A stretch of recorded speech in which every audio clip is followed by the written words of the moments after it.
Assalamualaikum warahmatullahi wabarakatuh. Selamat pagi anak-anak semuanya. Buat anak-anak kelas 12, materi kita hari ini adalah tentang media transmisi. Nah, tapi sebelum masuk ke dalam materi pembelajaran, ada baiknya kita berdoa dulu. Semoga di dalam pembelajaran hari ini diberi kelancaran semuanya. Berdoa mulai. Berdoa selesai. Baik. Untuk materi pembelajaran hari ini, seperti tadi tak sampaikan, ini merupakan materi kelanjutan dari materi minggu lalu tentang jaringan komputer. Kita review sebentar. Masih ingat jaringan komputer? Di mana ada sebuah sistem yang terdiri atas komputer dan perangkat. Nah, di sini kalimat perangkat ini yang akan kita pelajari, yang memiliki tujuan yang sama. Nah, perangkatnya seperti apa? Terus kalau tadi tak sampaikan media transmisi otomatis di situ ada media atau sesuatu yang digunakan untuk mengirimkan, mentransmisikan sesuatu juga, yaitu data. Nah, di dalam pembelajaran kita hari ini pada media transmisi nanti kita kategorikan menjadi dua. Yang pertama transmisi quit, yang kedua adalah transmisi unquit. Nah, apa saja nanti yang termasuk di dalam transmisi quit, apa saja yang termasuk dalam kategori transmisi unquit, bisa disimak, bisa dilihat di sini. Untuk transmisi quit ini saya kategorikan menjadi 4. Quit itu kategori paling mudah adalah dengan menggunakan kabel. Oke. Transmisi quit yang pertama adalah tentang kabel yang kategorinya adalah koaksial. Yang kedua adalah thin Ethernet. Yang ketiga twister edge. Yang keempat adalah FO, bisa dikenal dengan namanya fiber optik. Mungkin anak-anak pernah dengar. Twister pair mesti anak juga pernah dengar, cuma namanya berbeda waktu itu. Yang dikenal sama kalian adalah UTP mungkin. Barangnya ada di dalam laboratorium kita. Nah, apa itu koaksial? Apa itu thin? Bisa di review di sini, dilihat. Di sini saya berikan keterangan, bisa dilihat gambarnya. Dua-duanya sama, sepertinya sama. Mereka menggunakan Cooper konduktor pada bagian ujung. Mungkin ini bisa dilihat, dibayangkan dengan ketika kalian melihat di rumah kalian ada antena televisi, ada kabel antena. Nah, kabel antena itu coba dilihat aja, kategorinya sama dengan ini. Di situ ada Cooper tembaga konduktornya, di situ ada isolatornya, ada sealnya. Seperti kalau gambar di bagian ini, atas sama di bawah. Kalau yang di atas ini koaksial, yang di bawah adalah thin Ethernet. Nah, perbedaannya apa? Kalau panjang kabel thin koaksial ini, yang atas ini, oke, antara 0,5 sampai 185 meter. Bisa dibilang kalau dihubungkan dengan komputer maksimum untuk 30 komputer saja. Nah, yang di bawahnya thin ini lebih panjang lagi, bisa sampai 500 meter. Pembiayaannya gimana? Sama-sama bisa dibilang murah. Oke, murah. Bagaimana dengan kabel yang sering kita temukan? Contohnya adalah apa yang tak lihatkan di sini. Di sini ada kabel namanya twister pair Ethernet. Mungkin pernah lihat penampakan kabel yang di sini. Oke, di dalam kabel ini kalau kita buka isolatornya ceritanya, ini kita buka. Di situ nanti ada beberapa pasang kabel yang saling dipelintir. Kalau orang Jawa bilangnya dikepang. Nah, sehingga berpasangan, makanya disebut dengan twister pair. Oke. Apa toh fungsi dari dipelintir itu? Sebenarnya tujuan utamanya ketika dipelintir untuk mengurangi interferensi deru atau noise dan gangguan yang masuk. Bentuknya kategorinya seperti itu. Dibedakan menjadi berapa twister pair? Tadi sudah tak sampaikan di depan, ada contohnya adalah UTP. Nah, selain UTP ada namanya STP. Nah, STP itu apa? Sealed twister pair. Yang UTP kalau kepanjangannya unsealed twister pair. Dilihat aja sekarang gambar penampakannya di sini. STP, UTP. Nah, di situ sama-sama ada kategori twister pair-nya, sama-sama twister pair. Yang membedakan mungkin adalah isolatornya. Nah, di situ tiap pasangan, di situ kategorinya dikasih pil SAR, yang kategori seal-nya, seal twister pair itu ada seal. Ini lebih jelasnya pada bagian ini. Di situ ada pair seal-nya. Kalau yang di dalam unseal atau UTP sendiri ini tidak ada sama sekali. Oke, tidak ada sama sekali.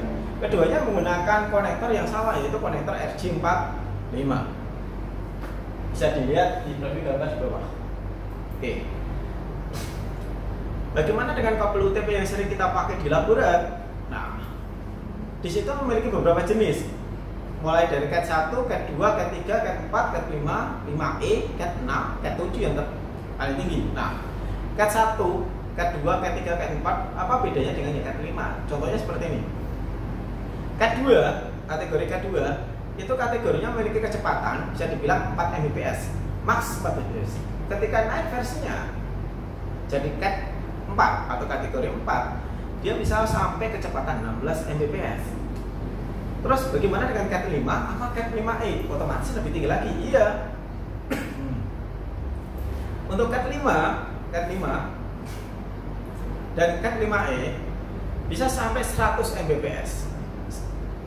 Lebih dari itu gimana? Ya paketnya ya kalau pengen lebih cepat lagi paketnya adalah Cat 6. Oke. Bisa sampai 1000 Mbps. Kategorinya seperti itu.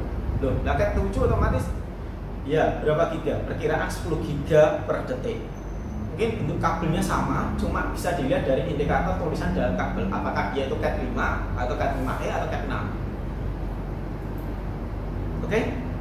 Nah, untuk pemasangan kabel UTP, karena kabel UTP itu sendiri sering kita pakai dalam pembelajaran kita, nanti ini tujuannya sama dengan pembuatan kabel tipe cross sama strike di dalam pembelajaran kita. Nanti kalau kita bisa tatap muka, anak-anak akan mempelajari tentang pemasangan kabel UTP.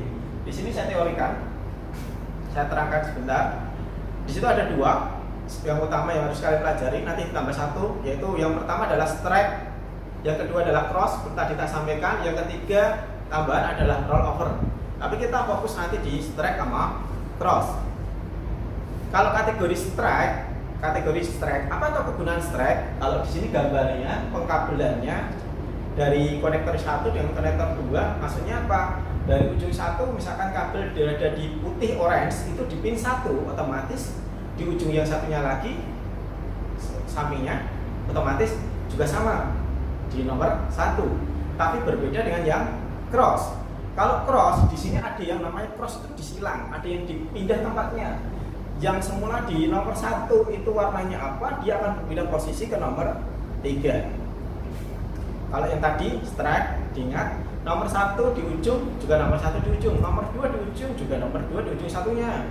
Tetapi kalau yang ini, yang cross, yang ditukar adalah poin 1 dengan poin 2 atau pin 1 dengan pin 2. Pin 1 ditukar dengan pin nomor 3 pada ujung satunya. Pin kedua ditukar dengan pin nomor 6 pada ujung satunya. Nah, terus Pak, seperti tadi mau sampaikan penggunaannya Pak. Nah, penggunaannya ini yang membedakan. Kita mau pakai kategori strike atau cross, tergantung kebutuhan kita. Seperti kalau misalkan kita mau menghubungkan antara PC dengan hub kita. Nah, ini namanya perangkat hub. Nah, hub itu menggunakan strike atau cross. Nah, lebih bagus kalau kita menggunakan tipikal strike. Jadi pemanfaatannya yang strike adalah contohnya 1. Oke, PC dengan hub. Yang kedua, PC dengan switch hub. Yang ketiga, bisa pakai hub dan hub. Yang keempat, contohnya adalah switch dengan router. Bagaimana dengan cross? Kalau cross bisa dipakai untuk misalkan dari PC ke PC untuk membuat jaringan peer to peer. Nah, misalkan seperti itu. Switch to switch, switch to hub, itu juga bisa pakai cross. Bagaimana dengan yang terakhir tadi tak sampaikan, tambahan yang nggak perlu begitu dipelajari, boleh dipelajari, silahkan boleh lakukan literasi internet untuk mencari informasi strike, cross, roll, namanya roll tadi ya. Biasanya roll ini digunakan untuk sistem Cisco, karena kebetulan kita tidak menggunakan kategori Cisco, makanya anak-anak tak minta mempelajari dua saja dulu, strike sama cross. Oke. Nah, sekarang bagaimana dengan karakteristik Twitter-Fire? Nah, karakteristiknya apa toh? Tadi kalau ada kabel yang dipelintir, yang pertama tadi kan tak disampaikan untuk mengurangi noise. Nah, selain itu bisa digunakan untuk mengurangi intervensi listrik. Yang kedua, bisa dilihat dari kategorinya, otomatis kalau kabelnya ada 8 tadi dipasangkan, otomatis terdapat 4 pasang. Oke. Kecepatan sinyalnya di atas 10 Mbps. Sedangkan yang untuk kategori ini mungkin kita membutuhkan namanya hub untuk membangun sebuah jaringan. Nah, bagaimana dengan perangkatnya? Nah, perangkatnya mungkin di sini bisa dilihat penampakan beberapa perangkat. Yang pertama adalah di sini dilihat ada gambar hub. Mungkin pernah lihat penampakan gambar ini. Ini tidak saya ulas semuanya secara detail. Untuk yang ini materi yang perangkat ini bisa dilihat ada gambar hub, ada gambar NIC, ada gambar BNC. Oke. Ethernet. Terus bagaimana dengan yang kategori FO tadi? Kalau tadi kan STP sudah, terus yang terakhir adalah keempat FO. Apa tuh keuntungan FO? Apa tuh kelebihan FO? Bisa dibilang seperti itu. Apa tuh kelemahannya? Otomatis kalau ada keuntungan, kelebihan pasti ada kelemahannya tuh. Kabel FO sendiri itu kabel apa tuh? Nah, bedanya dengan tadi apa? Kalau bisa dilihat di sini kabel FO ada gambar di sini sama-sama memiliki core, sama-sama memiliki core, tetapi intinya bukan tembaga, tetapi adalah serat kaca. Berbeda di situ. Oke. Kecepatannya bisa diantarkan, wah cukup tinggi sekali. Bisa dibilang pakainya kabel tunggal atau backbone itu. Nah, keuntungannya apa? Kabel FO yang pertama adalah tahan terhadap gangguan radio frekuensi interface. Yang kedua adalah gangguan terhadap EMI, electromagnetic interface. Yang ketiga, keamanan cukup tinggi, sehingga ini kategorinya kabel ini tidak bisa disadap. Oke. Bandwidth yang dilewati tadi kecepatannya bisa sangat tinggi sekali. Terus tidak berkarat karena menggunakan serat kaca. Jangkauannya lebih jauh dibandingkan kabel tembaga. Oke. Kecepatan transfer ini yang tinggi juga, termasuk keunggulan dia. Bagaimana kelemahannya? Nah, namanya ada kelebihan, mesti ada kelemahannya. Kelemahannya adalah apa? Goncangan ketika itu terjadi, ada goncangan fisik akan mengganggu namanya sinyal. Terus ketika dilakukan instalasi, namanya kabel dengan kategori serat kaca tidak bisa ditekuk-tekuk seenaknya dewi. Istilahnya apa? Di dalam pembuatan instalasinya kalian harus hati-hati sehingga tidak mudah seperti kalau kalian menggunakan kabel UTP, bisa ditekuk, bisa digulung dengan mudah. Sekarang kita masuk ke dalam media transmisi yang kedua, seperti tadi, unguid. Nah, media transmisi unguid di sini mungkin anak-anak kalau tak bilang nirkabel, otomatis kalian sudah berbayangkan dengan namanya WiFi. Nah, oke. Bisa dibilang ini adalah media transmisi yang tidak memiliki arah yang satu arah, selainnya semua arah, bisa dibilang seperti itu. Suatu media yang digunakan untuk mengirimkan data di mana arah ujung yang satu dengan ujung yang lain tersebar. Jadi kalau kita punya access point, ini menggunakan namanya access point. Yang dipancarkan adalah gelombang elektromagnetik, spektrumnya elektromagnetik. Dia mengirimkan sinyal dengan radius 360 derajat. Bayangannya seperti itu. Jadi semua arah tersebar. Tapi kalau menggunakan kabel seperti tadi, dia terarah dengan arah jaringan kalian. Nah, terus cirinya seperti apa lagi? Biasanya menggunakan mesti ada antenanya. Menggunakan sebuah media antena, baik untuk mengirim maupun menerima. Semakin tinggi frekuensi yang digunakan ini, maka semakin besar potensi bandwidth dan rate data. Namun juga akan mempengaruhi semakin pendek jarak, bisa dibilang panjang spektrumnya, panjang gelombangnya. Nah, ini kategori untuk nirkabel atau WiFi. Kalau gambarnya seperti apa? Objek perangkatnya, device-nya. Nah, kalau di sini dilihat, di situ ada internal, ya, internal. Ini internal wireless NIC yang dipakai di dalam PC. Oke. Yang di bawah di sini adalah gambar access point. Mesti pernah lihat.